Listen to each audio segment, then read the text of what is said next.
Israel और फिलिस्तीन के युद्ध में अब अमेरिका की एंट्री हो गई है और माना जा रहा है युद्ध अब बहुत जल्द ही खत्म हो जाएगा। तो वहीं दूसरी तरफ भारत से 10,000 मजदूर इजराइल जाएंगे और आगे की रणनीति क्या हमास और इजराइल बना रहे हैं उसके बारे में विस्तार से मैं आपको बताऊंगा। नमस्कार, मेरा नाम नवीन कुमार नंदन और आप देख रहे हैं नेशनल दस्तक। आप सभी लोगों को पता है कि फिलिस्तीन और इजराइल का युद्ध लगातार चल रहा है और अगले कुछ ही दिनों में 5 महीने पूरे हो जाएंगे। लेकिन जिस तरीके से अब इजराइल डरा हुआ है, सहमा हुआ है, उससे यही लग रहा है कि अब इजराइल का खात्मा होना पूरी तरीके से तय हो चुका है।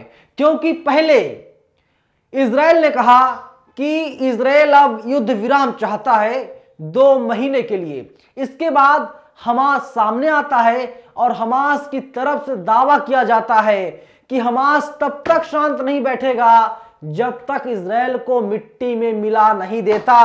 यानी नेतन्याहू की मुश्किलें अब लगातार बढ़ती हुई दिखाई दे रही हैं। आप सोचिए, नेतन्याहू और नेतन्याहू के विदेश मंत्री ने क्या कहा था कि अगले 48 घंटे के भीतर वे लोग हमास का खात्मा कर देंगे।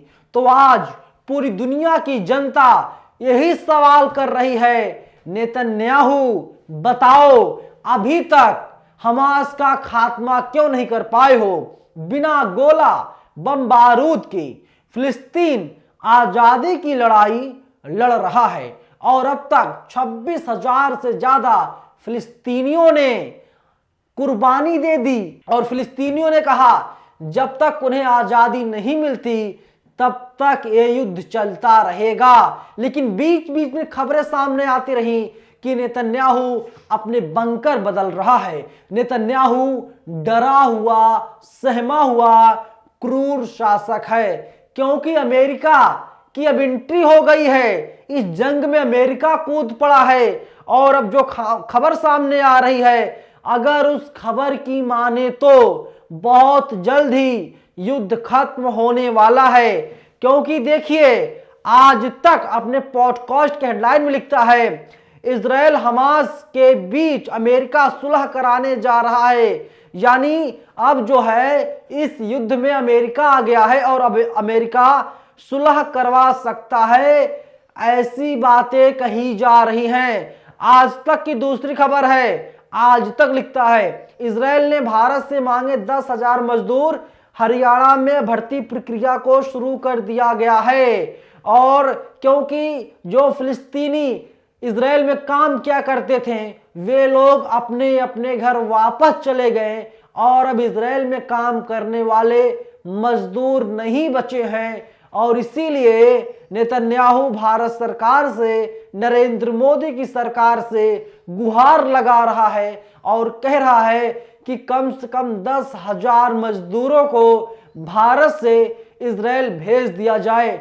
लेकिन सवाल यहां पर भारत सरकार से भी है, नरेंद्र मोदी से सीधा सवाल है। सवाल इसीलिए है क्योंकि आप याद कीजिए 2014 में नरेंद्र मोदी ने क्या बोला था। मोदी ने यही कहा था कि जब बीजेपी सत्ता में आएगी, बीजेपी की सरकार बनेगी, मोदी जी प्रधानमंत्री बनेंगे, तो हर साल 2 करोड़ लोगों को रोजगार दिया जाएगा। लेकिन मोदी जी, क्या 2 करोड़ लोगों को रोजगार दे दिया गया?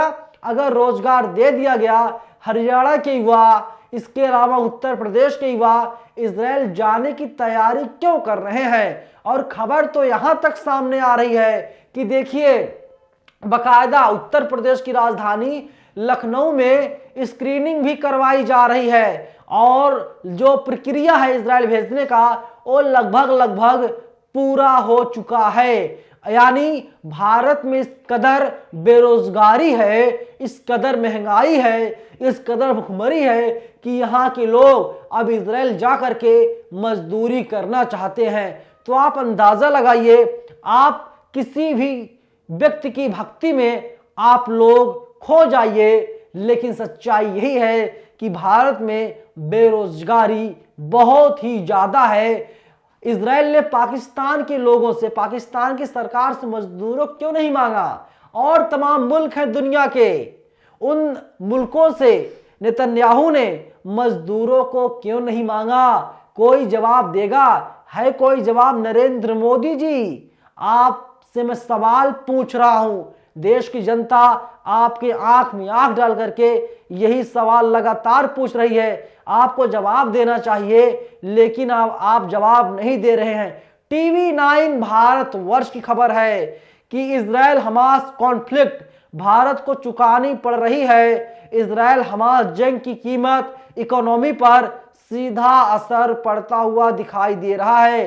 टीवी 9 भारत वर्ष आगे लिखता है, भारत के एक शीर्ष राजनयिक ने संयुक्त राष्ट्र सुरक्षा परिषद यानी यूएनएससी के सदस्यों को बताया कि पश्चिम एशिया में इजराइल और हमास के बीच जारी संघर्ष में हिंद महासागर में समुद्री वाणिज्य यातायात सुरक्षा प्रभावित हो रही है और इसका सीधा असर देश के ऊर्जा एवं आर्थिक हितों पर पड़ता हुआ दिखाई दे रहा है। आगे टीवी 9 लिखता है, संयुक्त राष्ट्र में भारत के उप अस्थायी प्रतिनिधि आर रविंद्र ने यूएनएससी में खुली चर्चा के दौरान अपनी टिप्पणी में कहा कि पश्चिम एशिया में जारी संघर्ष से हिंद महासागर में समुद्री वाणिज्यिक यातायात की सुरक्षा पर भी असर पड़ता हुआ दिखाई दे रहा है, जिसमें भारत से जुड़े जहाजों पर कुछ हमले भी शामिल हैं।